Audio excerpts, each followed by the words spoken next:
Bismillahirrahmanirrahim. Assalamu alaikum wa rahmatullahi wa barakatuh. Hello and welcome to this presentation. My name is Dr. Khadra Bouazza and I'm pleased to introduce you the module of TOEFL at Lianas of Lawad. This presentation presents an overview of what you can expect during the course, so let's start. So here is an overview about our course. The TOEFL module plays a vital role in preparing students who are training to become English language teachers. This course introduces the principles and practices of TOEFL. Our main goal is to bridge what you have learned in the classroom with your teaching experience in the future. So this course includes three main chapters. The first chapter is about Introduction to ELT methodology. The second chapter is about traditional and modern teaching methods and approaches, and the third chapter is about learner-centered teaching and learning styles. So chapter 1, an introduction to English language teaching. So let's start with the key concepts. We are going to discuss what's the difference between an approach, method, and technique. First, an approach is the broadest concept. It refers to the set of underlying principles, beliefs, and theories about how languages are learned and taught.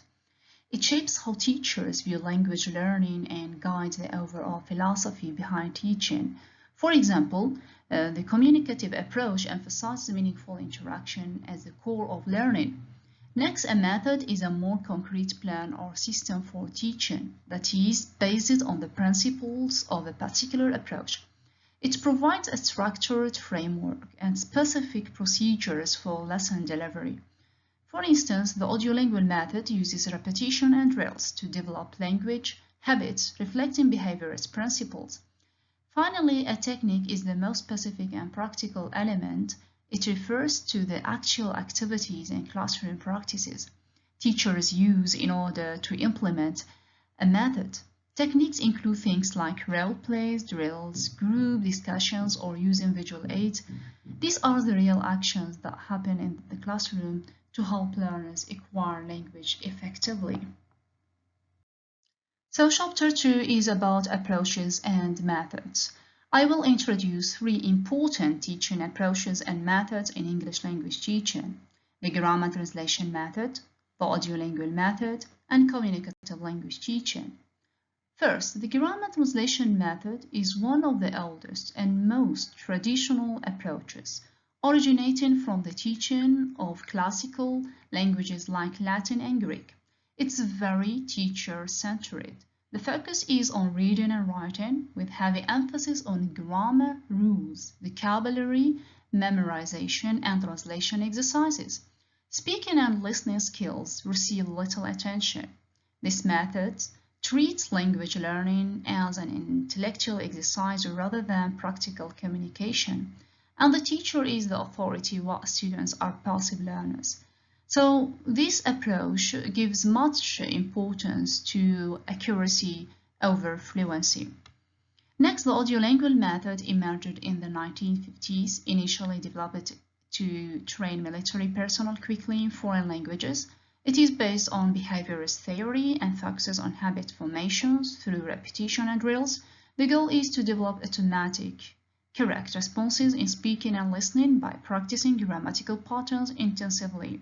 This method is more oral and teacher-directed, with less focus on explicit grammar explanation. It uses techniques such as dialogue and pattern drills to build fluency. Finally, communicative language teaching, or CLT, represents a significant shift toward learner-centered education.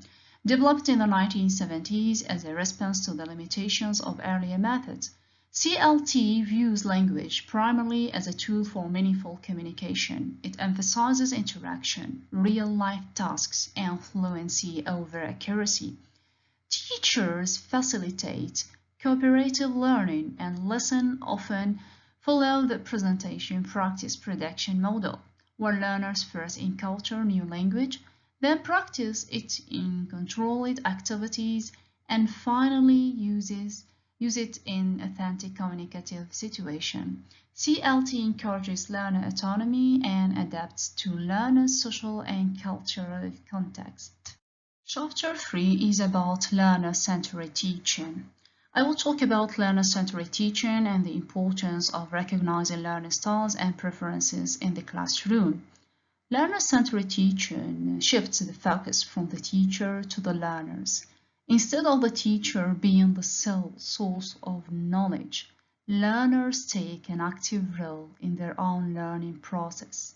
This approach is based on the belief that learning is most effective when students are engaged, motivated, and responsible for their learning. Teachers act as facilitators or guides, creating opportunities for learners to explore, experiment, and construct meaning by themselves. In learner-centered classrooms, teaching is tailored to meet the needs, interests, and goals of the learners. This means involving students in decision about what and how they learn, encouraging collaboration, and fostering autonomy. Research shows that this approach improves motivation, critical thinking, and long-term retention of knowledge. Closely related to learner-centered teaching is the understanding of learning styles and preferences. Every learner processes information differently. Some learn best through visual materials, others through listening or hands-on activities. Recognizing these differences allows teachers to design diverse activities that cater to various preferences, making learning more accessible and engaging for everyone. For example, some students may prefer group discussion and interactive tasks, while others benefit from individual reading or writing exercises. By offering choices and varied instructional methods, we respect learners' unique ways of understanding and expressing knowledge. In summary, learner-centered teaching empowers students by placing them at the heart of the learning process, while attention to learning styles ensures that teaching is inclusive and responsive to individual differences. Together, they create a dynamic and effective learning environment. Here are the references you may consult to strengthen your understanding. At the end, thank you very much for your kind attention.